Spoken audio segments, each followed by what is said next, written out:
Maaf Pak, ini harus ku sampaikan walaupun pahit kenyataannya. Masak itu bukan tugas istrimu, biar tahu kau dulu Pak.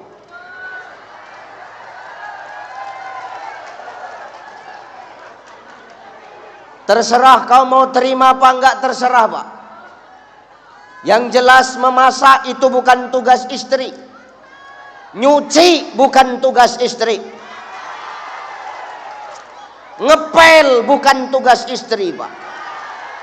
Ngurus rumah itu bukan tugas istri Pak. Terserah mau kau terima atau enggak. Tapi ini harus ku sampaikan. Tugas istri itu cuma dua. Satu, dia taat kepada Allah. Yang kedua, berbakti kepada suami. Jadi kalau kau berbakti sama suami, kau disuruh suamimu masak, masak kau.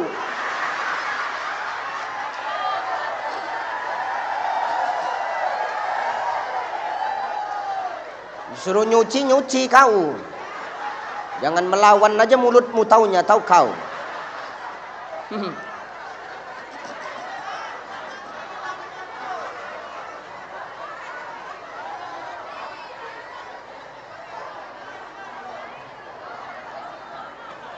Nyesal orang ini tepuk tangan Pak. Kau cepat kali kau nengok salah orang, salah kau nggak pernah kau sadar. Manusia ini gini Pak, salah dia nggak pernah dia sadar, salah orang cepat kali mulutnya protes. Jijik kali aku nengoknya. Heran aku, salah sedikit aja.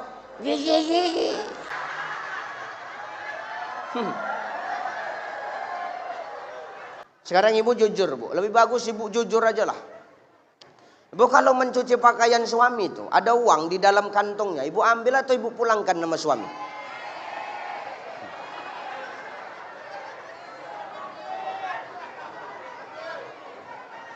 Udah tahu kita sekarang siapa malingnya kan Pak? Selama ini setengah mati awak mencari siapalah malingnya, siapalah yang mencuri. Rupanya kawan tidur awak sendiri. Maka hati-hati Pak sama kawan tidur kita sendiri Pak.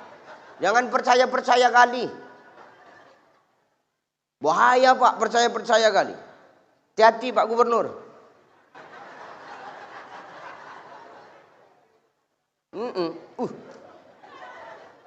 Jangan percaya-percaya. Ustadz kenapa bercakap macam itu? Itulah yang tak boleh tuh.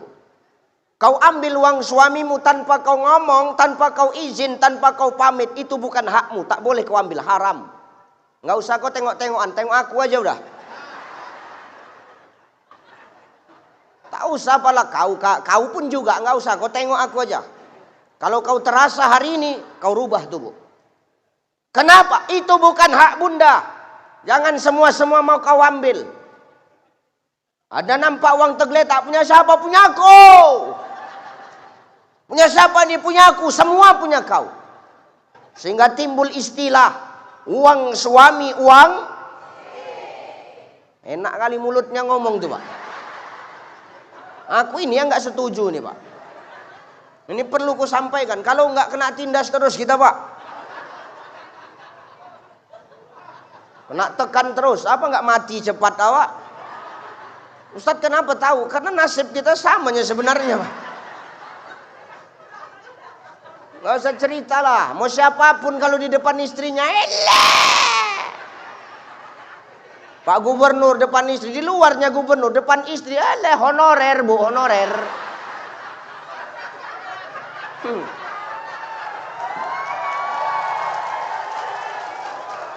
Nggak usah cerita lah, nasib kita sama Pak. Sehebat-hebatnya awak jadi singa podium sampai rumah, siap salah. Apalagi yang kuhadapi boru harahap macam knalpot bocor mulutnya. Nggak sanggup kau, biar tahu kau dulu. Akulah suami yang bebas hisap dalam kubur, tahu kau. Hebat kali uang suami, uang istri. Tak boleh begitu. Yang betul itu, di balik harta suami ada hak istri. Kalau ada hak istri, Berarti ada hak kami, tahu kau. Bukan semua punya kau. Ini semua kau ambil punya kau. Entah kapan punya kami, enak kali mulutmu. Setengah mampus awak bekerja, kau yang cair, enak kali kau.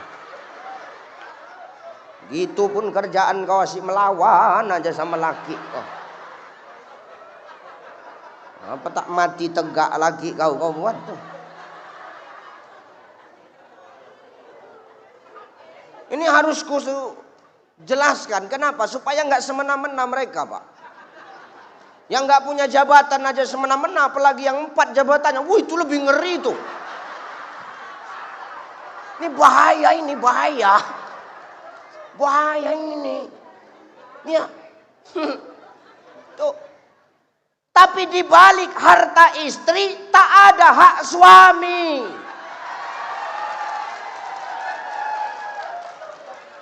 Kenapa? Memang begitu aturannya, Pak. Nabi itu tidak pernah pakai harta Khadijah. Siapa bilang Nabi pakai harta Khadijah? Nabi tidak pernah pakai harta Khadijah. Kecuali 2. Nabi mengutang kepada Khadijah. Atau Khadijah yang memberikannya kepada Nabi. Lebihnya tak ada Nabi minta-minta. Biar tahu kau dulu. Jadi jangan salah ngaji kita hari ini.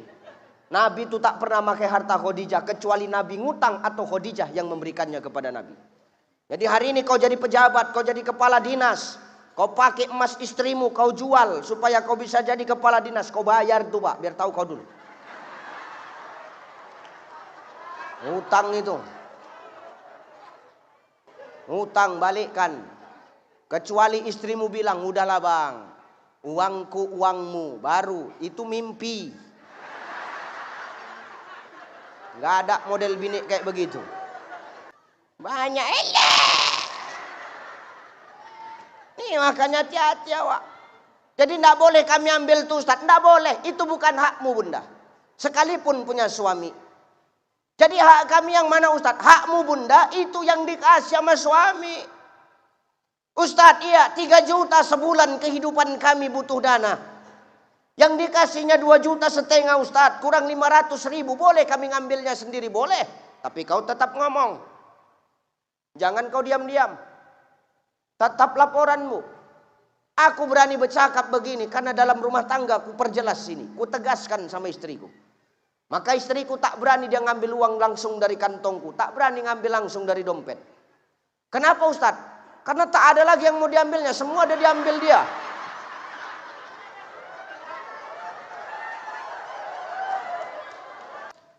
Aku kemari pun butuh perjuangan. Tadi malam aku ceramah di Aceh. Sampai di Kuala Namu hampir subuh. Nggak tidur aku, tahu kau.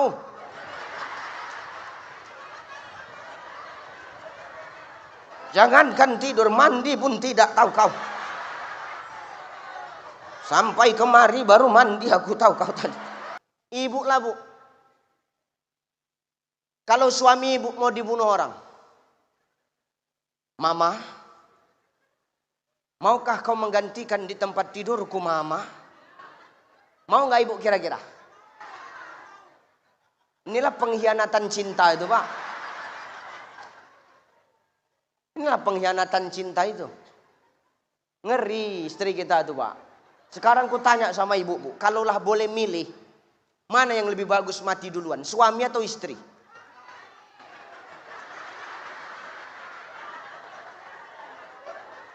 Itulah orang yang selama ini kita nafkahi itu pak. Itulah balasannya. Perkara mati aja kita duluan coba. Makanya orang ini kalau gas habis pasti yang suruh masang gasnya kita pak. Kita masang gas, orang ini keluar. Kenapa? Andai kata meledak gas tuh orang tuh selamat, kita mati, itu nyautak orang tuh.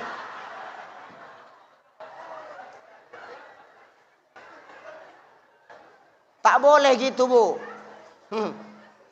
Saya itu kalau ditanya Ustadz ya, mana yang lebih bagus mati duluan Ustadz? Ustadz atau istri? Oh, ar-rijalu qawwamu 'alan nisa. Laki-laki itu pemimpin perempuan. Yang namanya pemimpin itu harus mengalah. Kalau aku ditanya, mana yang harus mati duluan, ustadz atau istri? Aku akan mengalah. Biarlah istriku duluan, aku belakangan.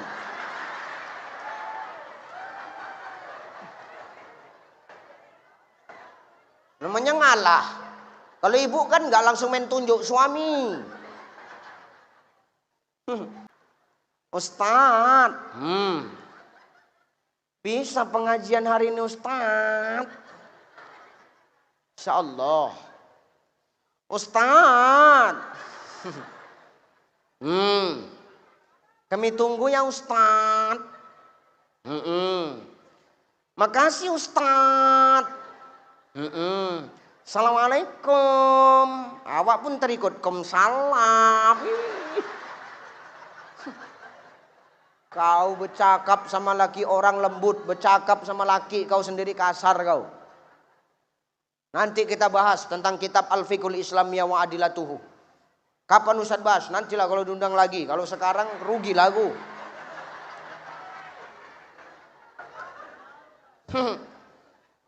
Main kosidahan, tertutup rapi. Yang satu vokalis, yang lain backing vokal. Kan gitu. Satu nyanyi tuh. Dari dahulu hingga sekarang.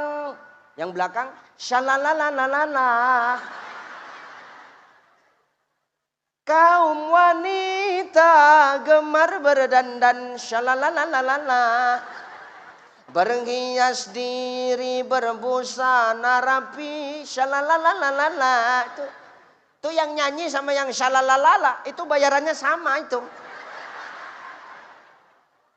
Ya kan enak yang jadi di belakang awalnya sama.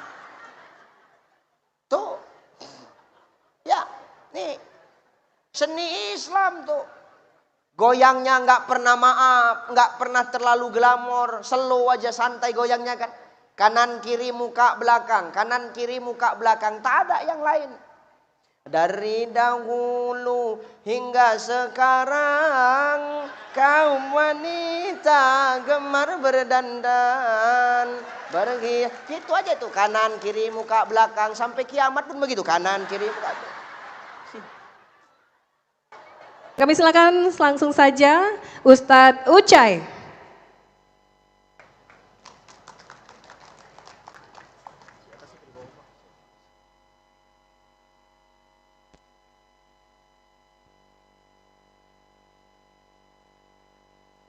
Tes, 1, 2. Tes. Kalau tuan memakan rendang, jangan lupa minum jus jeruk. Pak Gubernur, hari ini saya sudah datang, tapi kopi tak masuk-masuk.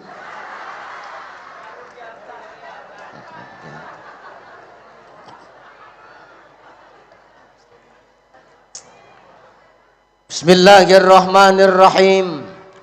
Assalamualaikum warahmatullahi wabarakatuh.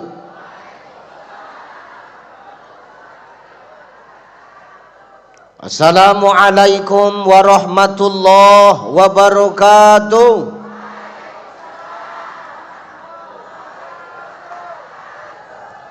Alhamdulillah. Alhamdulillahillazi anzala as-sakinata fi qulubil mu'minin.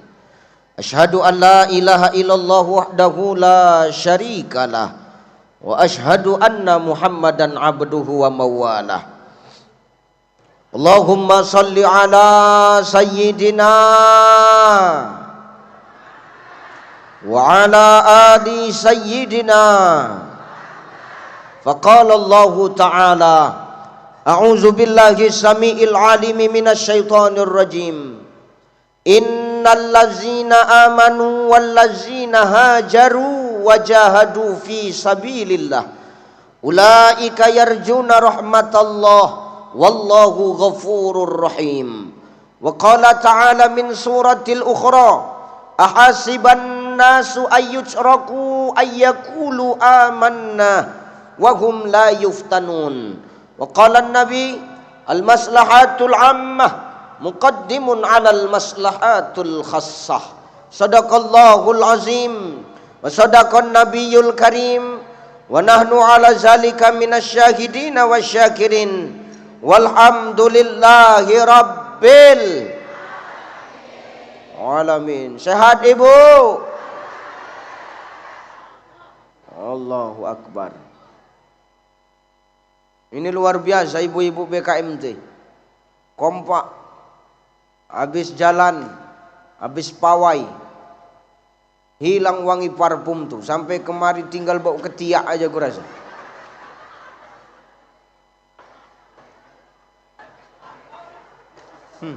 Bekipas pula kawan tuh, menguap ketiak tuh ke depan. Allahu akbar.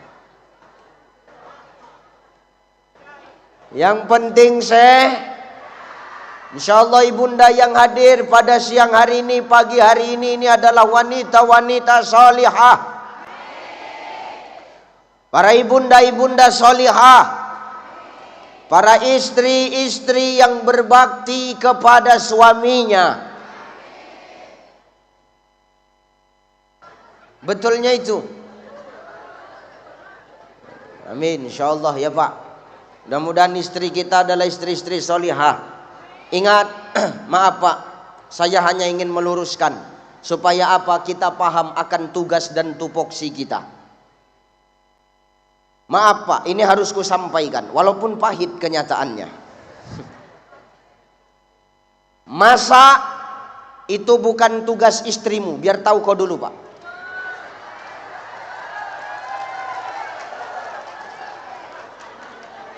Terserah kau mau terima apa enggak, terserah Pak. Yang jelas memasak itu bukan tugas istri. Nyuci bukan tugas istri. Ngepel bukan tugas istri Pak. Ngurus rumah itu bukan tugas istri Pak. Terserah mau kau terima atau enggak. Tapi ini harus kusampaikan. Tugas istri itu cuma dua. Satu, dia taat kepada Allah. Yang kedua, berbakti kepada suami. Jadi kalau kau berbakti sama suami, kau disuruh suamimu masak, masak kau.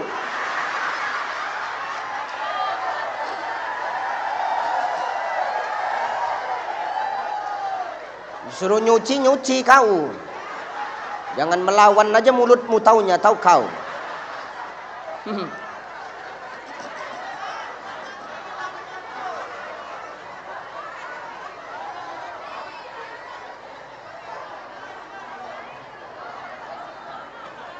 Nyesal orang ini tepuk tangan Pak. Masya Allah. Yang penting sehat ya Bu ya, amin.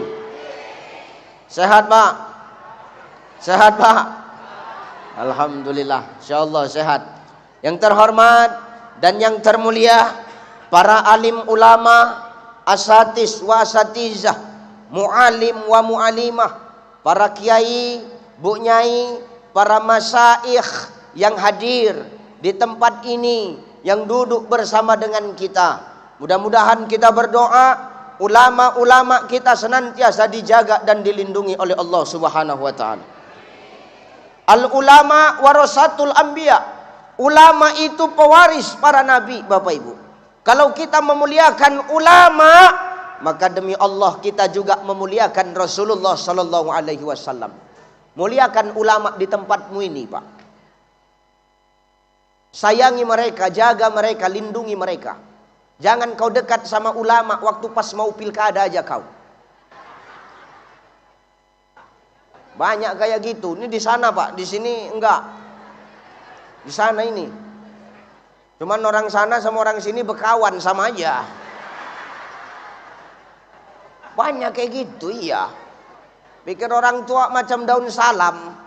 Nak menggulai ayam, menggulai rendang, dipakai daun salam tuh. Begitu matang rendang tuh, campakkannya daun salam tuh. Mudah-mudahan di sini tidak begitu, amin. Lanjut ini Pak. Masih kuat mental kalian?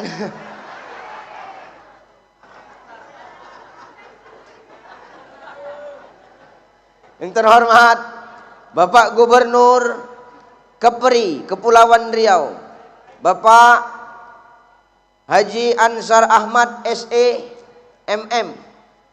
Sehat selalu Pak. Ini pertama kalinya kita berjumpa. Aku sering ke Tanjung Pinang nih. Cuman baru viral makanya baru diundang.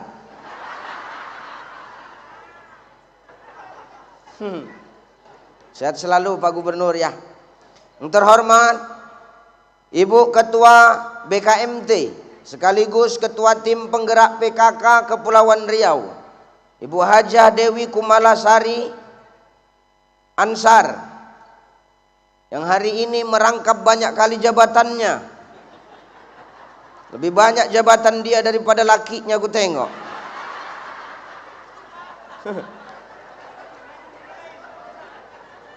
Insya Allah. Taubat Bu, taubat.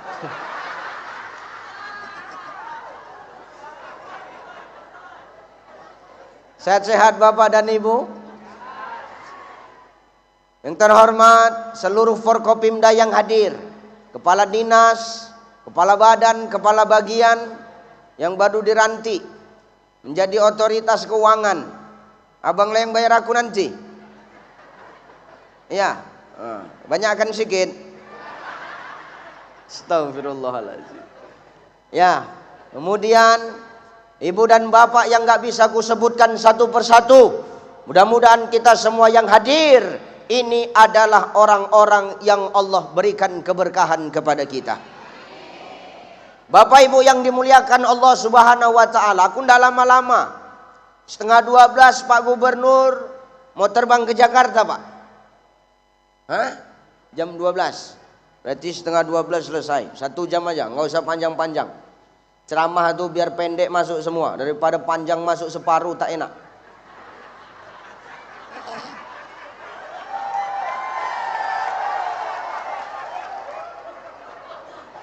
Bu, ibu suka pendek masuk semua atau panjang masuk separuh? Enggak, ini ceramah Bu, jangan mikir yang aneh-aneh ya. Ini ceramah ya. Jangan bayangin yang lain-lain, ceramah. Allahu Akbar ya Karim. Ibu bapak yang dimuliakan Allah, ini pagi menjelang siang ini maaf, Rasul itu menghadap kepada Allah subhanahu wa ta'ala. Ngapain Rasul datengin Allah? Rasul tuh ngadu sama Allah bapak ibu. Apa yang diadukan Rasulullah kepada Allah? Rasul ngomong sama Allah, ya Allah, ya pandang umatku ya Allah. Umat yang mana kekasihku? Tuh umatku yang hari ini duduk di balai daerah. Hah? Apa namanya? Kau cepat kali kau nengok salah orang. Salah kau nggak pernah kau sadar. Manusia ini gini Pak, salah dia nggak pernah dia sadar. Salah orang cepat kali mulutnya protes. Jijik kali aku nengoknya. Heran aku, salah sedikit aja.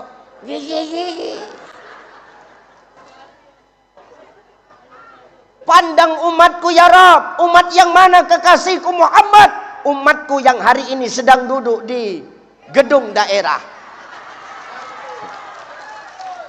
Ngapain mereka? Oh, mereka kompak ya Allah. Semua pakaiannya serempak, bajunya putih, roknya biru, selendangnya biru. Pasti ngangsur. Betul ya Allah. Enggak.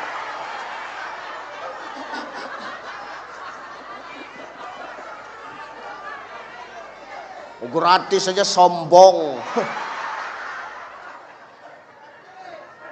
Gratis saja sombong, apalagi bayar.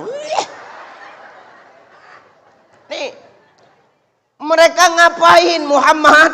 Tuh, mereka duduk. Ngapain? Dengerin ilmu. Ngapain? Ngumpul ya Allah, silaturahim. Pandang umatku ya Allah. Maka hari ini Bapak Ibu, demi Allah, Allah pandang kita dengan pandangan Ar-Rahman Ar-Rahim. Ar-Rahman itu milik siapa saja. Mau kau sholat, kau enggak sholat. Mau kau ke masjid, kau ndak ke masjid. Kau beriman, kau ndak beriman. Allah kasih ar-Rahmannya kepada kita.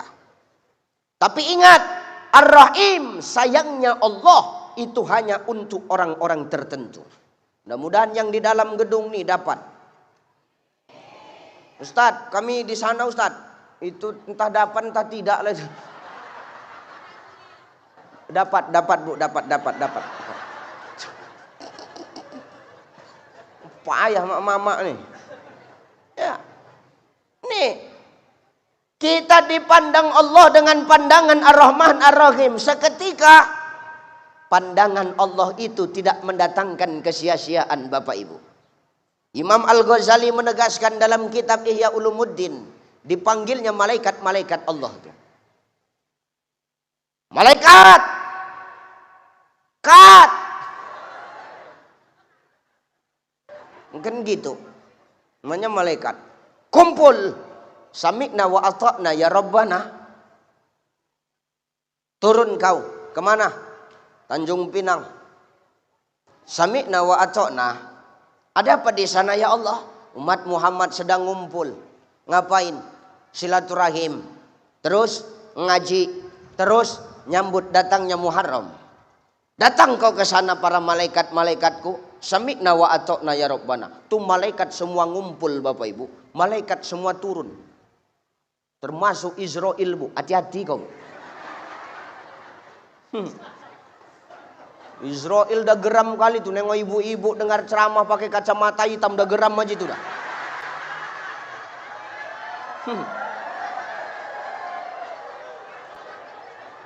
Mau dicekekkannya aja rasanya itu betul. Mau apalagi kacamatanya petak besar. Macam kaca spion. Macam kaca spion modelnya ku tengok.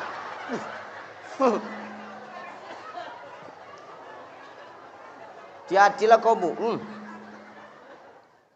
Israel tuh semua sama malaikat yang lain ngumpul. Ngapain Ustadz? Sampai kemari tuh para malaikat Allah, dia kembangkan sayapnya, bersujud kepada Allah, dia mohon ampun dan mendoakan kita. Apa doa malaikat hari ini melihat kita? Ya Rabbana, wahai Tuhan kami, ya Rabb, ampunkanlah dosa orang-orang yang hadir pada hari ini. Untuk tanda orang banyak dosa gitu itu. Orang kalau banyak dosa gitu Bu, pantang didoakan pasti amin, cepat betul aminnya. Yang dia aja itu parah dosanya itu dah. Jadi nggak bisa lagi dia ngomong apa-apa, diam, ya aku pasrah aku dah. Maka insya Allah dosa kita hari ini yang duduk di sini Allah gugurkan. Itu yang pasrah tadi baru inilah sadar tuh Bu. Dosa yang mana yang digugurkan Allah Ustadz? Dosa yang digugurkan Allah itu dosa-dosa kecil kita Bapak Ibu. Kalau dosa yang besar enggak. Kenapa Ustadz? Dosa yang besar hanya akan diampuni oleh Allah ketika seorang hambanya bertaubat dengan taubatan nasuha. Enak kali kau. Mau dosa besar diampunkan Allah? Enggak. Dosa-dosa kecil, dosa jabatan istri lebih banyak dari suami itu diampunkan tuh Bu. Enggak. Ini sana ini Bu, sana. Betul Bu. Makanya jangan banyak-banyak lah. Aku pun ngeri aku. Ya betul. Ustadz aja. Gubernur aja. Jangan gubernur ngerangkap ustadz, besar dosanya itu Pak. Hati-hatilah Pak. Aku bilang sana ya, enggak sini. Ini benar nih. Nih. Dosa kecil kita tuh diampunkan Allah. Mana dosa kecil? Contoh, ibu tuh nyuciin baju suami, nemu duit di kantongnya. Ibu ambil diam-diam, enggak ibu pulangin, itu dosa itu Bu. Sekarang ibu jujur Bu, lebih bagus ibu jujur aja lah. Ibu kalau mencuci pakaian suami itu ada uang di dalam kantongnya, ibu ambil atau ibu pulangkan nama suami?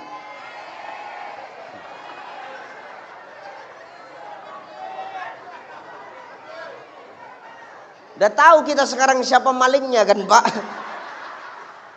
Selama ini setengah mati awak mencari siapalah malingnya, siapalah yang mencuri. Rupanya kawan tidur awak sendiri. Maka hati-hati Pak sama kawan tidur kita sendiri Pak. Jangan percaya-percaya kali. Bahaya Pak, percaya-percaya kali. Hati-hati Pak Gubernur.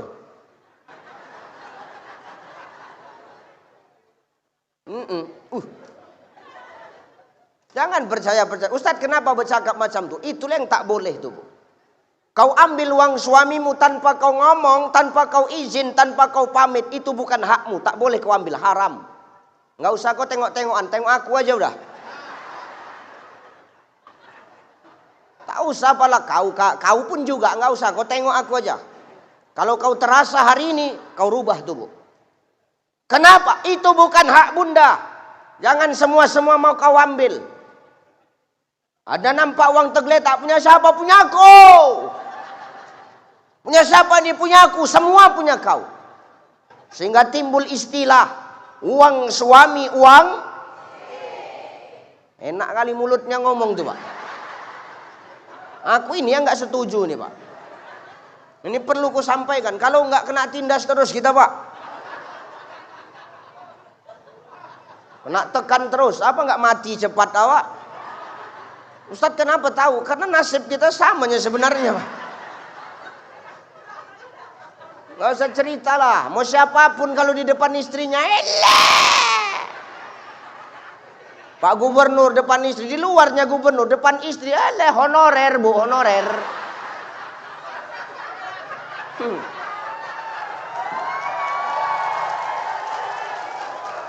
Gak usah cerita lah, nasib kita sama Pak. Sehebat-hebatnya awak jadi singa podium sampai rumah, siap salah. Apalagi yang kuhadapi boru harahap macam knalpot bocor mulutnya.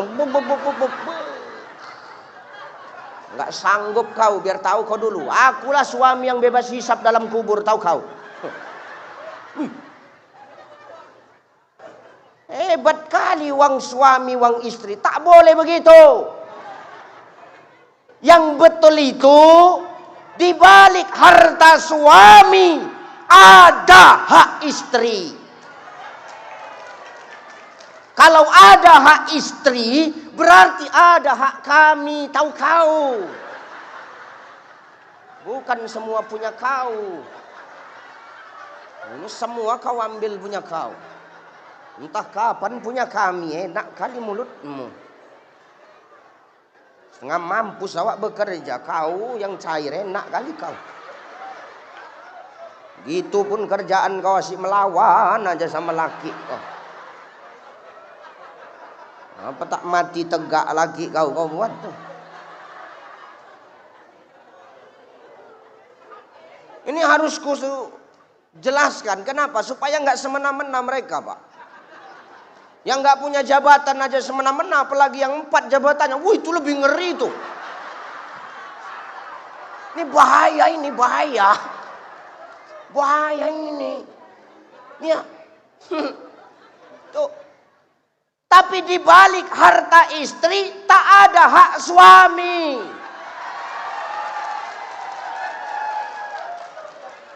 Kenapa? Memang begitu aturannya Pak. Nabi itu tidak pernah pakai harta Khadijah. Siapa bilang Nabi pakai harta Khadijah? Nabi tidak pernah pakai harta Khadijah. Kecuali 2. Nabi mengutang kepada Khadijah. Atau Khadijah yang memberikannya kepada Nabi. Lebihnya tak ada Nabi minta-minta. Biar tahu kau dulu. Jadi jangan salah ngaji kita hari ini. Nabi itu tak pernah pakai harta Khadijah. Kecuali Nabi ngutang atau Khadijah yang memberikannya kepada Nabi. Jadi hari ini kau jadi pejabat, kau jadi kepala dinas. Kau pakai emas istrimu, kau jual. Supaya kau bisa jadi kepala dinas. Kau bayar tuh Pak, biar tahu kau dulu. Utang itu.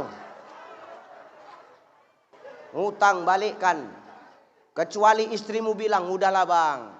Uangku uangmu, baru. Itu mimpi. Nggak ada model bini kayak begitu. Kalaupun ada nggak di Tanjung Pinang ini, biar tahu kau dulu. Banyak Nih makanya hati-hati awak. Jadi tidak boleh kami ambil tuh Ustaz. Tidak boleh. Itu bukan hakmu bunda. Sekalipun punya suami. Jadi hak kami yang mana Ustaz? Hakmu bunda itu yang dikasih sama suami. Ustaz, iya 3 juta sebulan kehidupan kami butuh dana. Yang dikasihnya 2,5 juta Ustaz. Kurang 500.000. Boleh kami ngambilnya sendiri? Boleh. Tapi kau tetap ngomong. Jangan kau diam-diam. Tetap laporanmu. Aku berani bercakap begini karena dalam rumah tangga ku perjelas sini. Ku tegaskan sama istriku. Maka istriku tak berani dia ngambil uang langsung dari kantongku. Tak berani ngambil langsung dari dompet. Kenapa Ustaz? Karena tak ada lagi yang mau diambilnya. Semua ada diambil dia.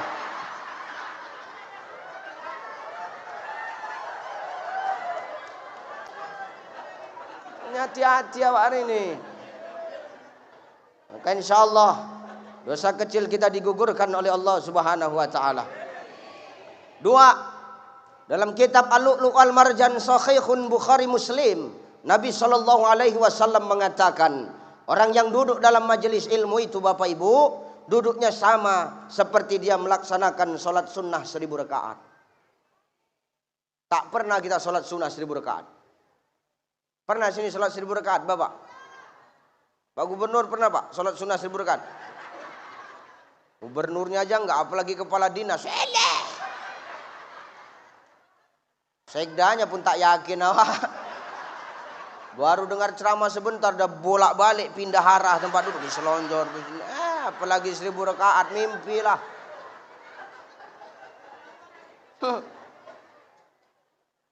Tidak ada kita yang pernah. Ustadz pernah? Enggak.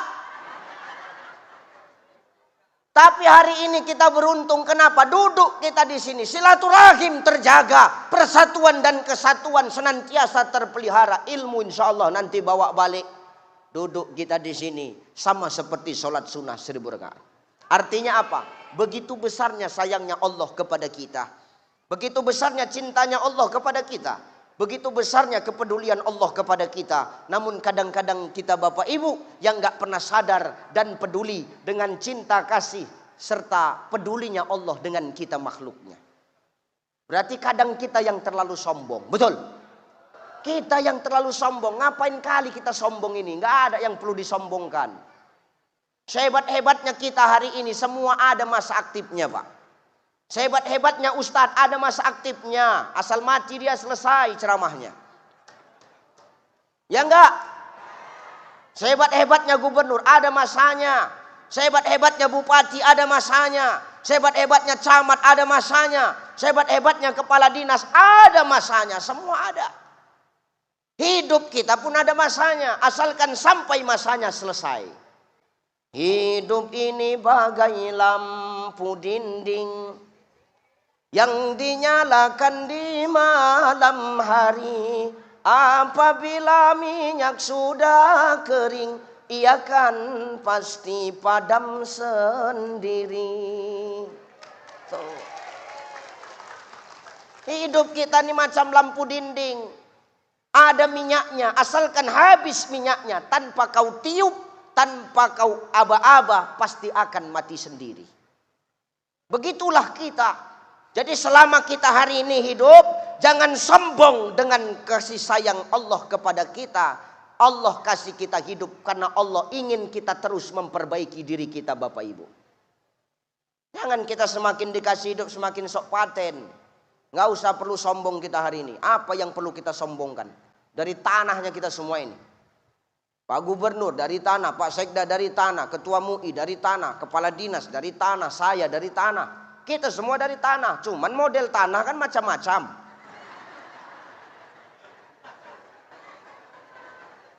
Oh, ada tanah tandus keras saja. Ada tanah subur, gembur aja dia kan. Ada tanah namanya tanah berawer tuh, tanah rawa. Berawer aja kerjaannya. Nih, makanya kita jangan sombong. Min sulalatim min tin. Kita berasal dari saripati tanah. Jangan sombong kau manusia. Begitu mudah bagi Allah mengambil kekuasaanmu tanpa merebut jabatanmu, Pak. Begitu mudah bagi Allah mengambil popularitasmu tanpa membuka aib pada dirimu. Maka jangan sombong kita hari ini. Betul? Nah, yuk ngaji kita. Enggak usah panjang-panjang. Maka dua, duduk kita di sini Allah gugurkan dosa kecil kita. Yang kedua, duduk kita sama seperti sholat sunnah 1000 rakaat. Jadi Ustadz, apa yang mau kau sampaikan dalam peringatan tahun baru Islam ini Ustadz? Satu, saya mau tegaskan tahun baru Islam, tahun kaum, maka dia termasuk kepada golongannya. Jangan kau sok-sok tiup-tiup trompet, bertingkah kau. Kumpul semua di lapangan tuh tiup trompet. Hitung 3, 2, 1, pengong. Israfil terkejut. Ditiupnya sangkakala tuh kiamat gitu nih Pak. Maka jangan kau latah. Tahun baru inilah, Muharram inilah yang harus kita kenalkan. Kepada siapa? Anak cucu kita. Sama dengan sholawat, harus kita kenalkan dengan anak cucu kita. Kalau kita nggak kenalkan, siapa lagi? Hebat sholawat. Rohatil atyanus tasyadu bilayalil maulidi wabarikun nuri yabdu mimma'ani ahmadi. Gitu Pak Gubernur. Tadi kan Bapak kencang kali, entah cemana ngikutinya. Bapak kencang kali, bingung Pak Sekda tadi ngikutinya. Cemana Ustaz? Ya cemana lagi, nganga aja lah aku bilang.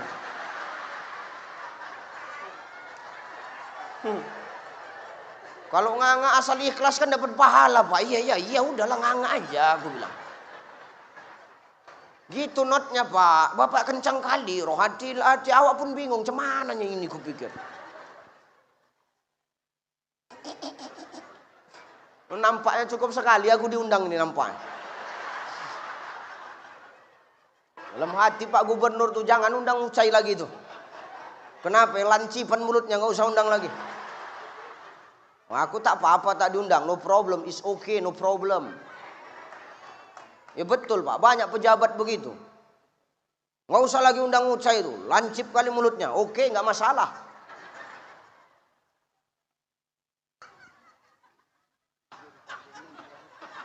Oh, Pak Gubernur mau berangkat? Ya silakan Pak, hati-hati. Pak udah dititipkan kan sama...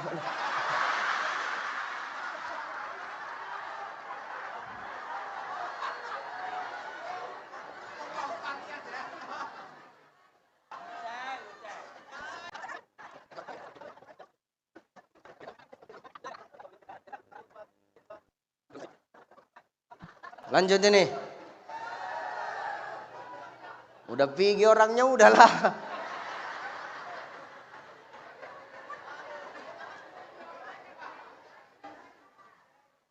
Maka saya mau menegaskan ini tahun baru yang harusnya kita rayakan. Makanya Umar bin Khattab tuh ngomong, apa kata Umar bin Khattab? Hitung-hitunglah amalmu sebelum amalmu itu dihitung sama Allah. Jadi Muharram ini momennya kita, waktunya kita untuk apa Ustadz? Merenung. Merenung bukan melamun, tapi apa? Menghitung amal-amal yang selama ini sudah kita jalankan. Lebih banyak mana? Yang baiknya atau yang buruknya? Gitu loh. Supaya apa? Ke depan kita menjadi manusia yang lebih baik lagi. Tapi Ustadz apa? Hijrah itu berat. Hijrah itu Ustadz butuh perjuangan. Betul. Aku kemari pun butuh perjuangan. Tadi malam aku ceramah di Aceh. Sampai di Kuala Namu hampir subuh. Nggak tidur aku, tahu kau.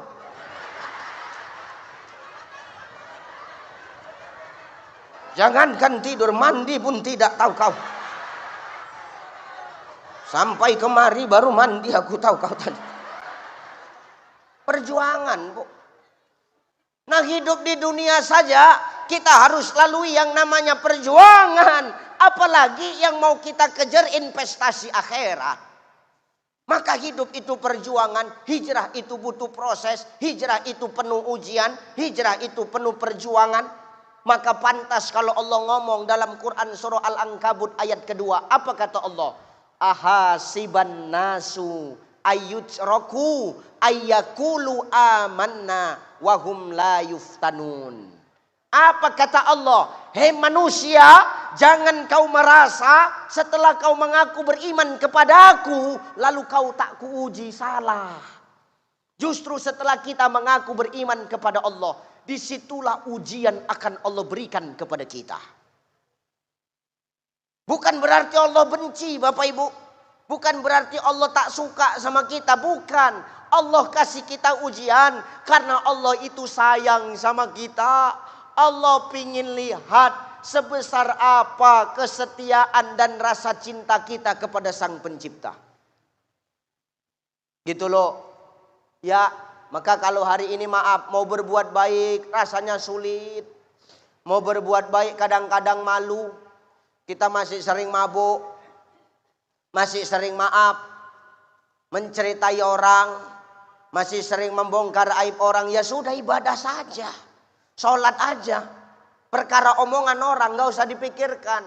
Kenapa? Karena pengakuan dari manusia itu belum tentu diakui oleh Allah. Tapi sesuatu yang sudah diakui Allah pasti akan diakui oleh makhluk Bapak Ibu. Hari ini kita ibadah untuk siapa? Untuk makhluk apa untuk Allah? Allah gak butuh ibadah kita kok. Kita ibadah untuk diri kita sendiri Bapak Ibu. Kenapa? Kita ibadah Allah nggak untung, kita nggak ibadah Allah juga nggak rugi. Kalau kita ibadah kita yang selamat, kita nggak ibadah kita yang rugi Bapak Ibu. Maka hari ini tolong, hijrah itu memang berat, butuh proses, butuh perjuangan. Tengok Nabi, ketika Nabi berangkat dari Mekah ke Madinah, Bu, ya Allah. Lawannya siapa? Pak Ciknya sendiri. Pak Cik. Ini ayahnya. Ayahnya punya adik. Ini Pak Ciknya ini. Tahu? Ini ayahnya. Punya adik. Inilah pakciknya itu. Siapa dia? Inilah Abu Lahab, Abu Jahal. Laknatullah alaih. Apa kata Abu Jahal? Jangan sampai Muhammad itu keluar dari kota Mekah ini. Asal jumpa, matikan. Kalau hari ini maaf Bapak Ibu, kau ada orang yang tak suka. Kalau dia orang lain wajar. Tapi kalau hari ini ada orang yang tak suka, tapi yang tak suka itu keluargamu sendiri, sakit nggak rasanya? Itulah yang dialami baginda Nabi. Jangan kasih ampun Muhammad, asal jumpa bunuh. Bayangkan Pak Bu, tengah malam dikepung rumahnya, Nabi ngomong sama Ali, Ali, aku bakal dibunuh kalau ketahuan. Maukah kau menggantikan kau tidur di tempat tidurku Ali? Oke. Padahal Ali tahu siapa yang tidur di situ pasti akan mati. Tapi Ali sikit pun gak nolak Bu. Ibu lah Bu. Kalau suami ibu mau dibunuh orang. Mama, maukah kau menggantikan di tempat tidurku Mama? Mau gak ibu kira-kira? Inilah pengkhianatan cinta itu Pak. Inilah pengkhianatan cinta itu. Ngeri istri kita itu Pak. Sekarang ku tanya sama ibu Bu, kalaulah boleh milih, mana yang lebih bagus mati duluan, suami atau istri?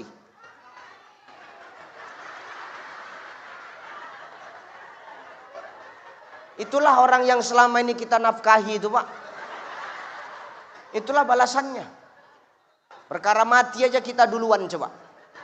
Makanya orang ini kalau gas habis, pasti yang suruh masang gasnya kita Pak. Kita masang gas, orang ini keluar. Kenapa? Andai kata meledak gas tuh, orang tuh selamat, kita mati, itu nyautak orang tuh.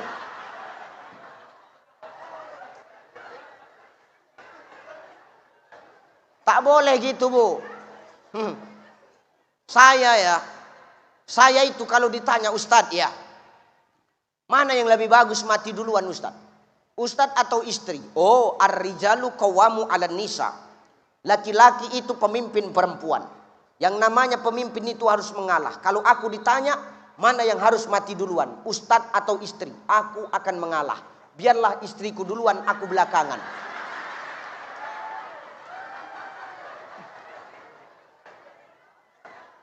Namanya ngalah. Kalau ibu kan nggak langsung main tunjuk suami. Nih, Ali sudah tahu siapa yang menggantikan di tempat tidur Nabi, pasti akan wafat. Tapi Ali sedikit pun gak ada keraguan. Berangkatlah kau bersama Abu Bakar ya Rasulullah. Aku yang akan menggantikanmu.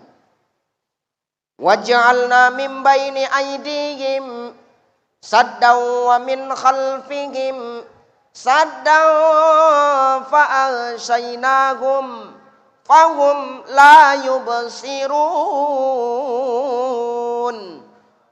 Kujadikan di depan dinding, belakang dinding, kanan kiri dinding, supaya mata mereka tak nampak ketika Muhammad dan Abu Bakar keluar. Disihir, pakai pasir, tak nampak. Bebas Muhammad keluar rumah, dikejar, masuk ke gua. Gua apa namanya? Tempat sembunyinya Rasulullah. Gua Sur, gua Hiro, itu tempat nerima wahyu. Udah salah kuat-kuat kau. Pede pula itu, jijik kali awak nengoknya iya. Udah salah kuat-kuat.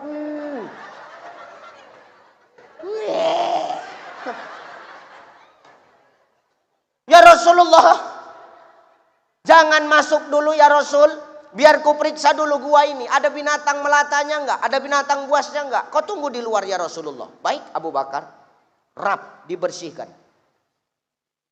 Ketika membersihkan dan menutup lubang-lubang dalam gua, keluar seekor ular Pak Bu. Dipatoknya tangan Abu Bakar. Tak, bengkak. Sikit pun Abu Bakar enggak ngomong sama Rasul.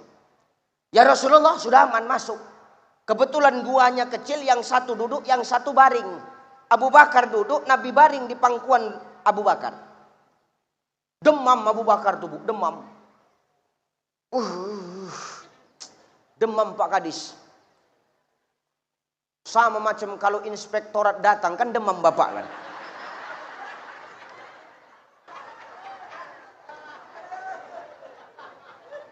Jangan tengok-tengokan, iya kan aja biar cepat. Bagus ngaku daripada panjang gue buat. Demam Abu Bakar tuh Pak Bu, merasakan digigit ular. Ditahannya air matanya, lama-lama nggak tahan, menetes, jatuh di wajah Rasulullah. Terbangun Rasul. Maaf ya Rasulullah, aku membangunkan tidurmu. Kau kenapa? Kenapa kau nangis? Kau sedih meninggalkan Mekah? Abu Bakar, enggak. Kau takut? Enggak. Kalau memang takut, tenang aja, ada aku. Enggak kok. Kau mau pulang? Enggak. Ini kenapa kau nangis? Tanganmu kenapa? Digigit ular ya Rasulullah. Oh tenang. Diludahi dengan ludah Rasul. Tangan yang bengkak, demam yang mulai meradang hilang seketika Bu. Ludah Rasul.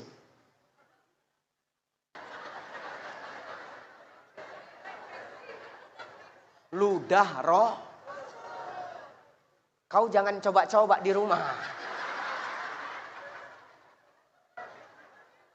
Digigit kala jengkeng aku dek, kata laki itu. Ah sini bang, kata Ustaz itu diludahkan sembuhnya itu. Cuy, busuk tanganku. 3 minggu amputasi. Ini ludah Nabi. Bayangkan, yang menjadi imbangnya siapa Ustaz? Paman Nabi sendiri. Inilah ujian terberat. Rasulullah untuk apa? Membawa agama Allah untuk hijrah ke negeri Madinah. Maka hijrah itu butuh perjuangan. Kalau hari ini maaf, masih banyak kemaksiatan yang kita lakukan. Ibadah saja. Perkara ibadah kita nggak diterima atau tidak sama Allah, itu bukan urusan kita. Tugas kita ini sebagai makhluk hanya takwa, melaksanakan, menjalankan. Perkara terima atau enggaknya itu urusan Allah. Sama macam kita ujian Bapak Ibu. Kalau kita ujian dikasih soal, dikasih lembar jawaban, kerjakan aja. Yang penting soalnya selesai. Ya kan? Yang penting terisi semua. Perkara benar salah itu bukan urusanmu, itu urusan yang memeriksa, Pak. Tugas kita itu gitu. Laksanakan kewajiban kita, tinggalkan larangan kita. Perkara diterima atau enggak itu bukan urusan kita. Tugas kita berusaha menjadi yang lebih baik, itu urusan Allah. Alaihissallahu biahkamil. Makanya jadi orang ini hidup jangan suka jadi panitia akhirat lah. Nengok orang mabuk, nengok orang berjudi, nengok orang bermaksiat, neraka itu, neraka. Rupanya kau udah dapat surga kau. Jangan kita suka menghakimi orang, Bu. Bisa jadi orang yang hari ini kita pandang dia hina karena kelakuannya. Nanti ketika hidayah Allah datang menyentuh hatinya, bisa jadi dia lebih baik daripada kita. Betul? Bukan tugas kita menilai orang. Apa kata Allah? Ketika hati sudah kuberikan hidayah, tidak akan ada satupun yang mampu menyesatkannya. Tapi ketika hati sudah kusesatkan, tidak akan ada satupun yang mampu untuk menolongnya. Maka jangan kita pandang sepele orang yang masih suka bermaksiat. Karena ketika hidayah sampai ke hatinya, dia akan jauh lebih baik daripada kita. Jangan sok paten kali kita. Belum tentu kalinya ibadah kita diterima Allah. Belum tentu kalinya amal baik kita diterima Allah. Makanya Syekh Imam An-Nawawi Al-Bantani di dalam kitab Nasaihul Ibad, apa kata Syekh Imam An-Nawawi Al-Bantani? Ada 3 orang yang celaka. Siapa orang yang celaka itu? 3. Salah satunya adalah orang yang ketika dia berbuat kebaikan, lalu dia cerita-ceritakan kebaikannya sama orang, padahal belum tentu kebaikannya itu diterima oleh Allah Subhanahu wa taala. Belum tentu amal kita diterima Allah. Jangan kita suka menilai orang. Biasa aja. Doakan saja, husnuzon saja.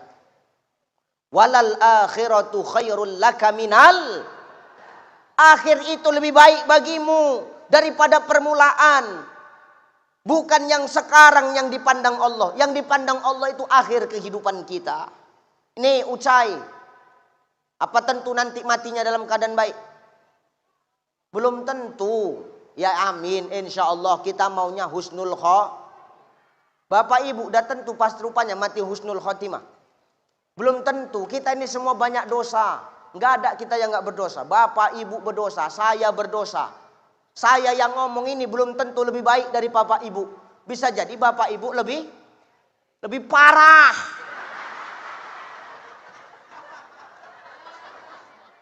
Enak kali aku yang bercakap, aku yang rugi. Nih. Yang dipandang Allah akhir. Kalau hari ini kita tengok dia bermaksiat, dapat hidayah. Tahu-tahu ketika dia bertaubat, dia wafat, husnul khotimah toh. Iya. Maka jangan suka kita mandang orang sebelah mata. Orang pakai 2 mata, jangan kadang-kadang kita salah nilai, apalagi pakai sebelah mata. Ya enggak? Sudah. Makanya ada istilah lebih bagus mana? Jadi mantan orang jahat apa mantan orang baik? Mantan orang jahat apa mantan orang baik? Mantan orang jahat. Kenapa? Dulu jahat, sekarang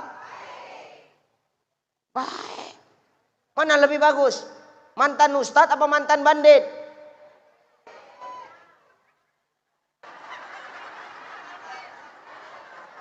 Mantan ustadz apa mantan bandit? Mantan bandit. Mana lebih bagus? Ustadz jadi bandit apa bandit jadi ustadz? Oke. No problem guys, it's okay. Mana lebih bagus? Ustadz mati di hotel atau bandit mati di masjid? Oke, bandit mati di masjid. Setelah Pak Polisi olah TKP,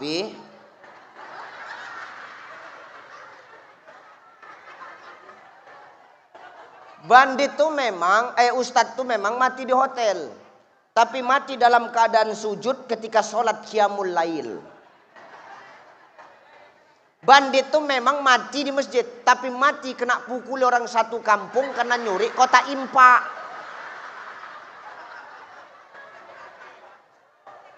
Enggak kok, kayaknya kalian zolim kali sama aku.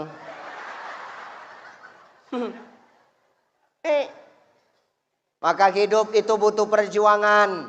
Selagi Allah kasih umur kita sampai sekarang, manfaatkan untuk terus berhijrah.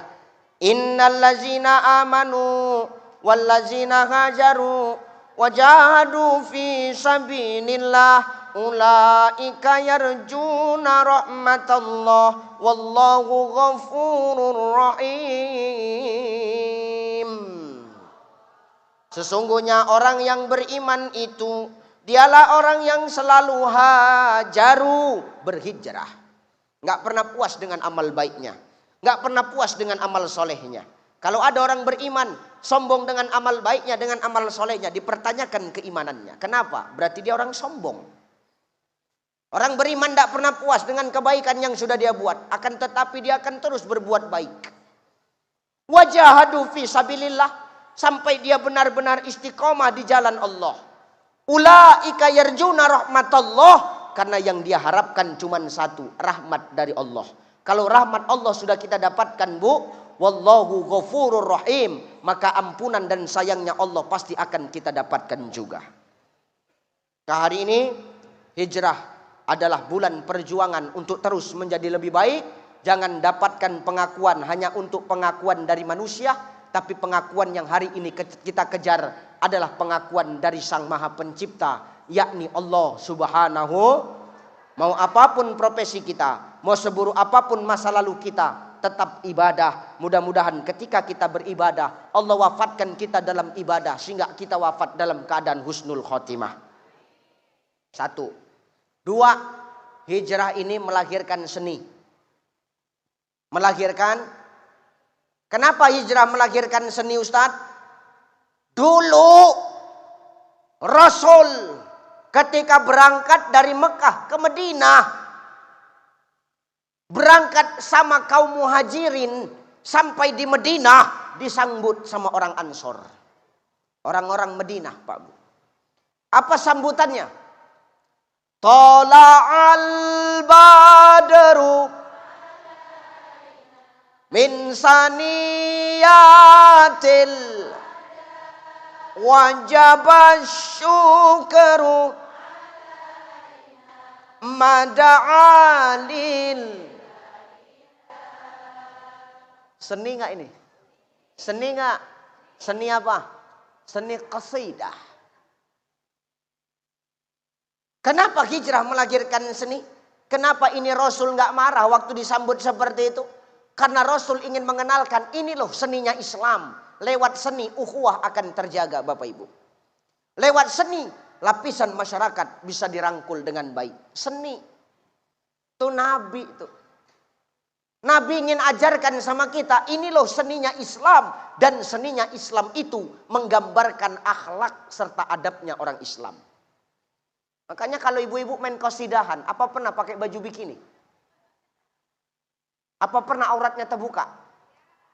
Kan kompak, seragam. Pakai gamis, kalau hitam, hitam semua. Putih, putih semua. Biru, biru semua. Ya enggak? Semua kompak. Gamis yang 3 kali bayar itu. Kau yang gamis baru, kami yang setengah mati bayar yang surannya. Enak kali kau jadi perempuannya. Tuh qasidah tuh. Pakaiannya nutup aurat. Makanya nih senang aku nengok ibu-ibu begini nih. Ini baru namanya berjilbab. Harus tahu bedanya jilbab, harus tahu bedanya kerudung. Nih simak ya, simak.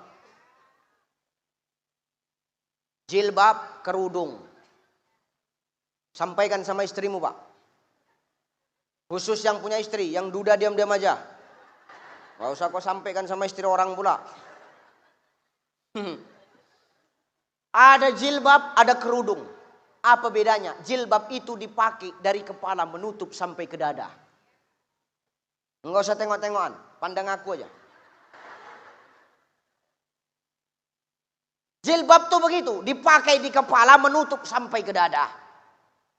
Kerudung dipakai di kepala lampu tembak tetap nampak.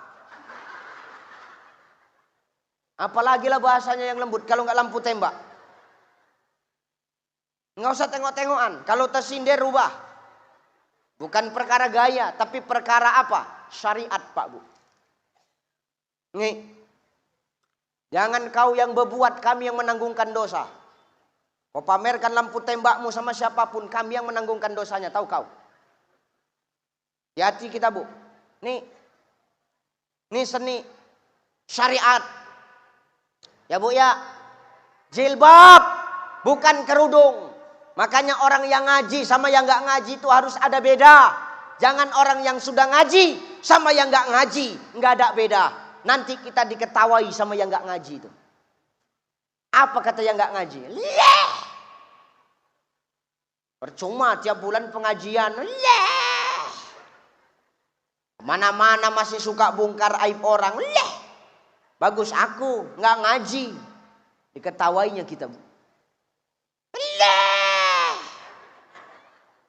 Percuma udah ngaji. Mana-mana membuka aurat. Mending aku nggak ngaji. Coba. Malu nggak kita digitukan? Maka orang yang sudah ngaji sama yang nggak ngaji, minimal akhlak dan adabmu itu berbeda. Minimal auratmu kau jaga, Bu. Kau ini aurat yang berjalan. Jangankan lekuk tubuhmu, suaramu pun aurat. Suara yang mana Ustadz? Suara yang mendayu-dayu. Yang kedua, suara yang menaikkan, mengajak kepada kemaksiatan. Mendayu-dayu itulah yang menaikkan syahwat. Bagi yang bukan mahram. Halo. Assalamualaikum Ustaz. Udah tua jontik kau jijik. Wala aku dengarnya aku pikir. Ustaz. Bisa pengajian hari ini Ustaz? Insyaallah. Ustaz. Kami tunggu ya Ustaz. Makasih Ustaz. Assalamualaikum. Awak pun terikut salam. Kau bercakap sama laki orang lembut, bercakap sama laki kau sendiri kasar kau. Nanti kita bahas tentang kitab Al-Fiqhul Islamiyah wa Adilatuhu. Kapan Ustaz bahas? Nantilah kalau diundang lagi. Kalau sekarang rugi lagu.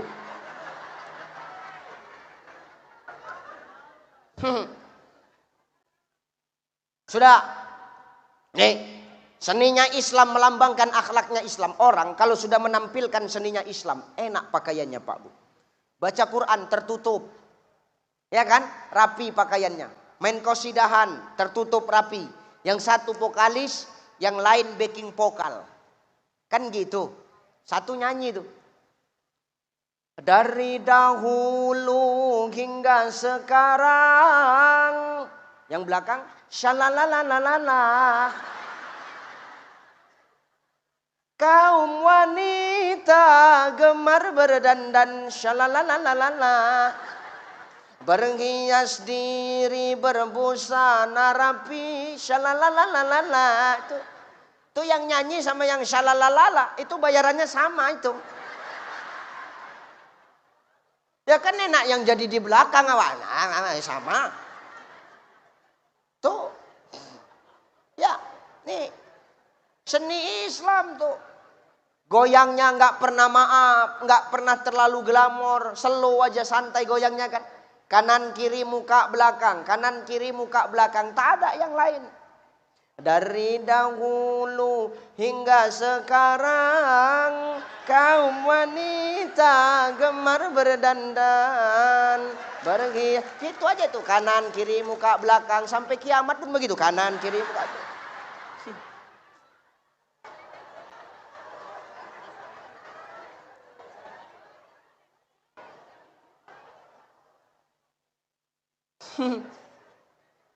Ini menandakan seninya Islam, melambangkan akhlaknya Islam, Bu. Rasul sengaja hijrah melahirkan seni supaya apa? Dengan seni mampu merangkul semua masyarakat. Menyatukan dua kaum yang berbeda, kaum Ansor dan kaum Muhajirin. Rasul nggak membantah, seni itulah yang menyatukan. Dakwah ini pun harus pakai seni. Seniku berdakwah ya begini. Kau mau terima atau enggak terserah, itu bukan urusanku. Cukup sekali undang Ucai, nggak usah undang lagi. Lancip betul muncung dia. Oke, nggak masalah. Banyak pejabat kayak gitu itu. Sebulan kemudian teleponnya aku, Ustadz datanglah tempat kami supaya ngisi ceramah lagi. Tapi kalian nggak mau ngundang aku lagi. Yang ngomong gitu udah mati orangnya Ustadz. Oh cocok, gue pikir.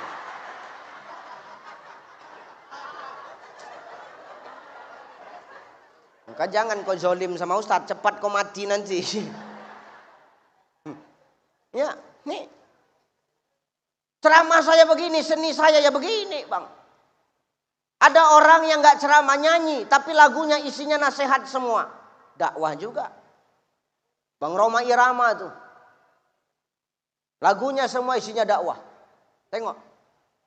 Nenteng ceret, teteteret, nenteng ceret, teteteret, nenteng ceret.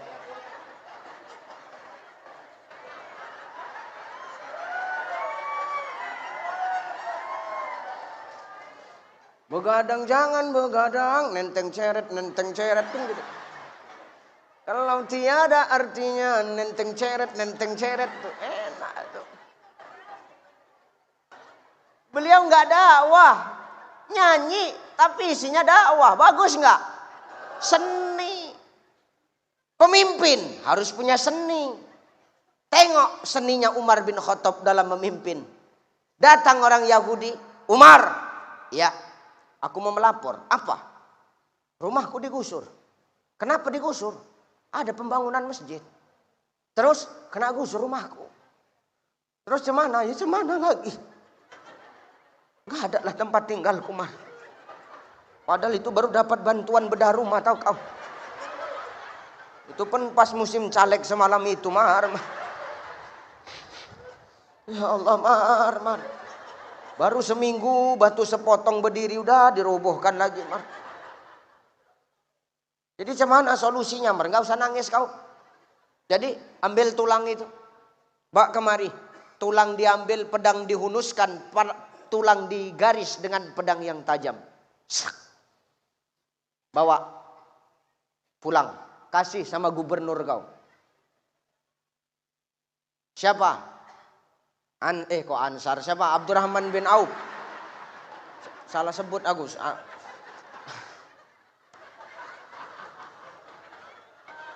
Abdurrahman bin Auf. Kasih sama dia. Oke. Datang. Abdurrahman bin Auf, Pak Gubernur. Ya. Ya, dapat oleh-oleh. Dari siapa? Umar, Amirul Mukminin. Begitu dipandangnya tulang yang ada garis pedang tadi, gemetar tangan Abdurrahman bin Auf. Diteleponnya kepala proyek. Pemborongnya, Pak. Waktu itu pemborongnya sekda, Pak. Telepon. Halo, bongkar proyek itu. Kenapa Pak Gubernur? Bongkar. Nggak usah banyak cerita kau. Bangun balik rumah orang Yahudi yang kalian bongkar itu. Kenapa begitu? Ini sudah mau rampung. Diam kau daripada kena mutasi aku. Bongkar habis. Dibangunnya balik rumah orang Yahudi. Itulah seninya dalam memimpin, Pak. Makna seni dalam memimpin itu apa? Tidak pandang pilih kasih ketika memberikan keadilan. Seni dalam memimpin adalah pemimpin memberikan pelayanan kepada masyarakat. Jangan jadi pemimpin yang selalu dilayani sama masyarakat. Nih, seni. Kalau sudah kita buat seni begini, insya Allah ukhuwah akan terjaga. Silaturahim akan tetap terjalin dengan bagus. Amin. Seni. Sama macam masjid, Pak. Mau sebesar apapun masjid. Kalau yang ngisi nggak punya seni nggak enak. Karena masjid rame tergantung kepada dua. Pertama, masjid rame tergantung siapa yang memanggil. Kalau yang manggil nggak punya seni, yang azan nggak punya seni, nggak akan masjid itu rame. Mau masjid besar kayak manapun. Yang manggil atu-atu tuh, sedih awak dengar azan atu tuh. Allahu Akbar. Allah. Siapa nak datang ke masjid tuh? Awak di rumah mengutuk aja lah. Letuk tu elok mati kau tu kata awak. Atuk tu pula bandal. Jangan geser aku sebelum aku mati jadi muadzin. Gampang aja atuk tu makan. Kasih racun nasi atuk tu. Mati atuk tu. Jadi kami yang tua-tua tak boleh ajan Ustaz. Bukan kau yang tua tak boleh ajan. Tetap kau boleh ajan Pak. Tak ada aku mengatakan yang tua-tua tak boleh ajan. Tetap silakan ajan. Tapi pas listrik mati. Jadi tak dengar siapa-siapa. Kalau listrik hidup pakai mikrofon biar yang muda-muda itu. Yang suaranya cantik-cantik itu. Yang lagunya bagus. Yang iramanya merdu. Yang suaranya lantang. Nafasnya panjang. Enak kita dengarnya, semangat Pak. Inilah perlunya seni itu tadi. Yang azan, bagus suaranya. Subuh, diputarnya azan Mekah itu. Allahu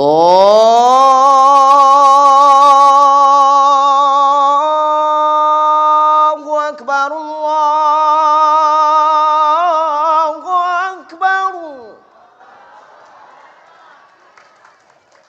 Kalau sudah begini azan subuh tuh, terbangun ayah dia yang tak pernah bangun subuh.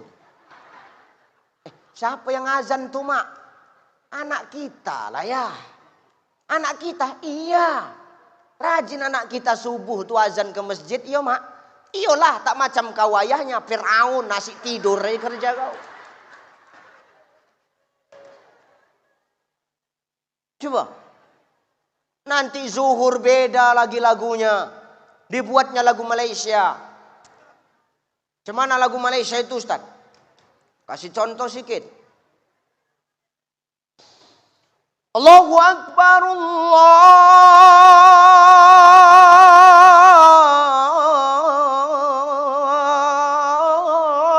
Akbar.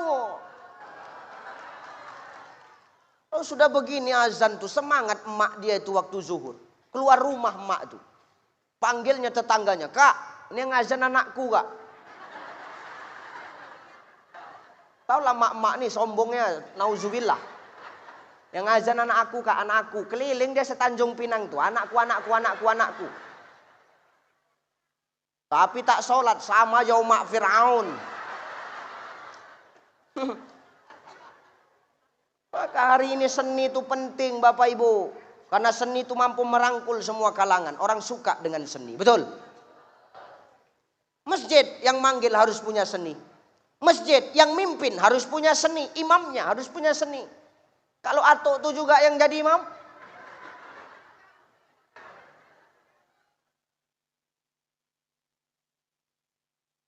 Allahu Akbar. Bismillahirrahmanirrahim. Alhamdulillahirabbil alamin. Ar-Rahmanirrahim. Malik yaumiddin. Ilal ayah ghairil maghdubi alaihim waladdallin. Awak di belakang bingung cemana? Amin. Enggak masuk, Pak, enggak masuk, enggak enak dia, enggak kena. Tapi kalau sudah yang mimpin itu punya seni, kita serahkan kepada ahlinya. Enak kita nyaman di belakang, betul? Luruskan shaf, rapatkan barisan. Allahu Akbar. Bismillahirrahmanirrahim. Alhamdulillahi Rabbil Alamin. Ar-Rahmanir-Rahim. Emak di belakang, ya Allah, tak nyangka anakku bisa jadi imam, ya Allah. Senang kali rasanya hatiku, ya Allah. Bangga betul rasanya punya anak bisa jadi imam, bagus suaranya, ya Allah. Oh Kak, ini yang imam anakku Kak.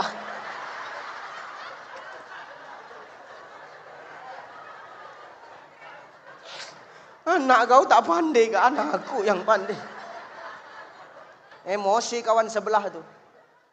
Aku tahu ini anak kau, cuman mulut kau diam nih sholat. Kawan sebelah bercakap, sholat tuh tak boleh bercakap, tahu kau? Yang belakang nyambung, untung aku nggak bercakap, kata yang belakang. Selesai sholat.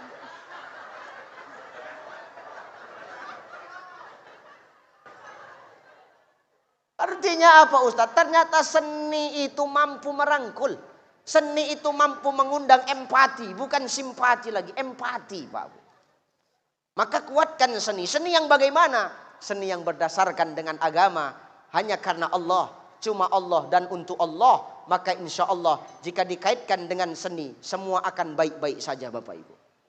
Amin. Maka hari ini pesanku dua. Pertama, hijrah itu perjuangan. Mau pahit apapun perjuangan kita, jangan pernah kita tujuannya hanya untuk mendapatkan pengakuan dari manusia. Tapi capailah tujuan itu dari Sang Maha Pencipta. Karena pengakuan dari makhluk belum tentu diakui oleh Sang Pencipta. Tapi pengakuan yang datangnya dari Sang Pencipta sudah tentu diakui oleh makhluk. Artinya apa? Perbaiki dirimu, maka Allah akan memperbaiki hidupmu. Amin. Dua, hijrah melahirkan seni. Lewat seni mampu menyatukan. Bagaimana Rasulullah menyatukan dua kaum yang berbeda. Kaum Muhajirin dan kaum Ansor disatukan lewat seni. Tak beda pandangan, Nabi tak marah. Karena lewat seni itu mampu merangkul. Seni yang mana Ustadz? Seni yang beradab, seni yang berakhlak, seni yang dilandaskan dengan pondasi agama. Insya Allah akan merangkul dan melahirkan kebermanfaatan dalam hidup. Amin. Dah, itu aja yang kusampaikan. Sudah setengah 12 lewat. Ibu Gubernur, saya mau pamit. Ya, udah ya itu aja ya. Udahlah. Jadi sampai jam berapa ini? Sampai jam berapa? Hah? Sampai jam 3. Kau enak dengar mulutku koyak, tau kau?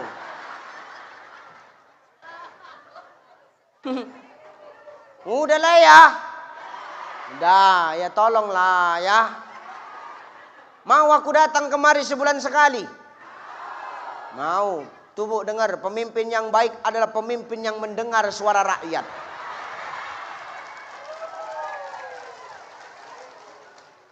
Itu sajalah barangkali. Terima kasih Bu Ketua BKMT atas undangannya. Pak Sekda mohon izin, Pak Ketua MUI mohon izin. Saya doakan mudah-mudahan Bapak Ibu semua yang kutinggalkan sehat walafiat. Tetap istiqomah dalam iman dan takwa. Saya yang hari ini langsung balik ke Medan. Doakan kami selamat-selamat dalam perjalanan.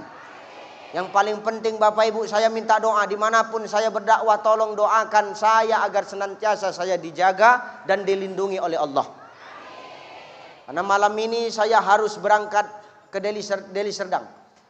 Makanya sore ini saya harus balik ke Medan, malam saya Deli Serdang, besok subuh saya sudah berangkat ke Jambi, pesawat subuh Pak. Sampai tanggal 10. Tanggal 11 saya balik ke Riau, Pekanbaru sampai tanggal 18. Dari tanggal 18 itu saya berangkat ke Kalimantan Utara, langsung nyebrang ke Malaysia. Dari Malaysia saya ke Singapura dan Brunei Darussalam. Itu pun kalau ada yang ngundangnya.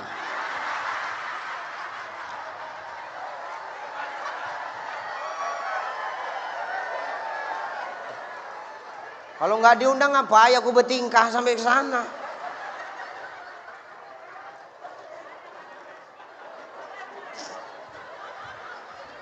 Terima kasih, mohon maaf. Ilal liqa ma'assalam wallahul muwaffiq ila aqwamit thoriq. Wassalamualaikum warahmatullahi wabarakatuh.